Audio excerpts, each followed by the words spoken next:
Welcome back everybody, Theo here again. Okay, now what exactly is private labeling and why do we want to use it? Well, for us as Amazon sellers, private labeling is simply any kind of customization that allows us to create our own unique listing on Amazon. However, this doesn't need to be elaborate or costly, and there are a number of options open to you.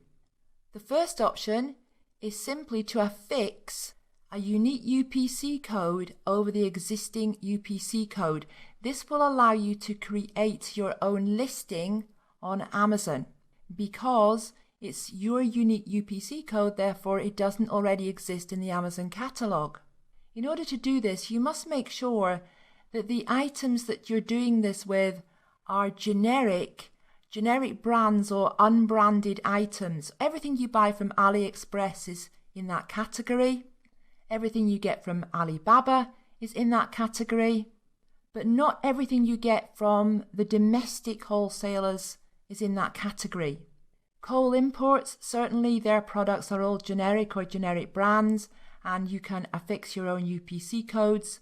But it's not always the case with all of the products with all of the domestic wholesalers. So you need to ask, you need to check first. But if you're using Alibaba or AliExpress or even Cole Imports, then you are good to go with just affixing your own unique UPC code over the existing one.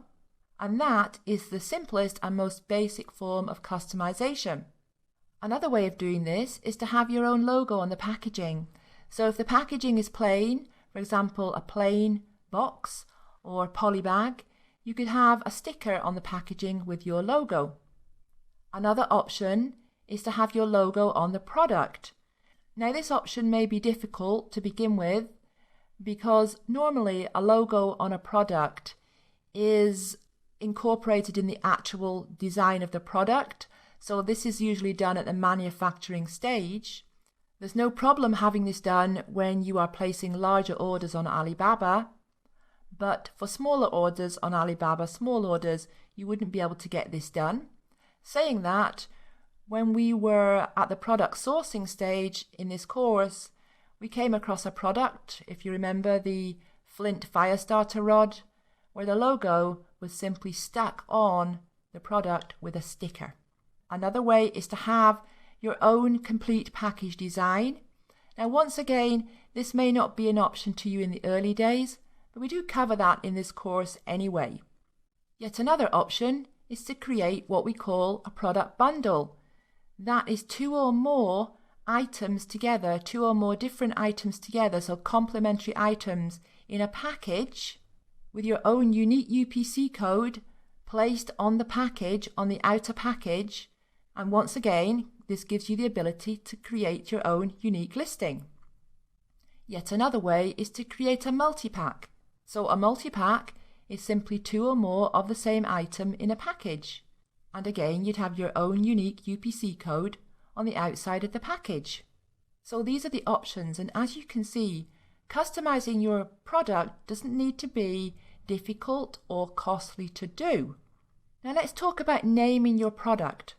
If you are merely sticking your own UPC code over the top of an existing UPC code, you're probably not going to bother naming your product.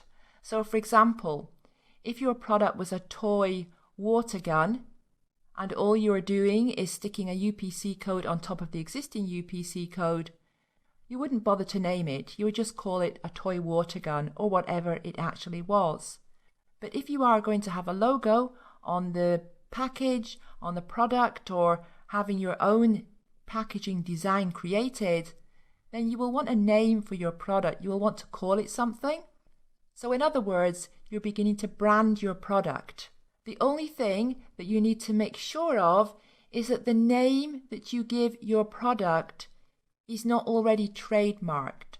There's a really simple way to do that, and we can do it online for free. So download the PDF resource handout that goes with this lecture and the link for the website that you can use to check if the name you want to use is trademarked is on that handout. All right, see you in the next lecture.